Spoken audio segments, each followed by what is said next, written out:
Hello, phone తీసుకెళ్లి మీ సేటికి. ఇంతకీ మీరెవరు సారు? నేను ఆయనకి తెలుసు. అర్జెంట్ అని చెప్పు. పేరు చెప్పకుండా ఫోన్ ఇస్తే మా సేటు కోపడతారు.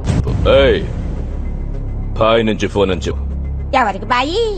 మా సేటుకు బాయా, చెట్టు పెళ్ళానికి బాయా? నేను ఖల్లీదిని మాట్లాడుతున్నాను. నా గురించి తెలీదా నీకు? ఇంతకే నువ్వేం చేస్తా? టీవీలో చూడలా? టీవీలోనా? ఏ సీరియల్లో వస్తా? మారుతుంగా సార్. కేకరేకొచ్చా? నేను అహితుంగే పోను.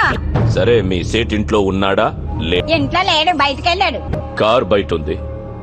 నా మనిషి బయటే ఉన్నాడు. నోరు మూసుకొని సేటికి ఫోన్ ఇవ్వు. మా సేటికి 10 కార్లున్నాయి. ఏ కార్లో ఉంటాడో, ఎక్కడికి పోతాడో నీకేం తెలుసు? సరే, నంబర్ చెప్తాను, రాసుకొని సేట్ వచ్చాకివ్వు. చెప్పు. 00 తెలుగులో చెప్ప. 00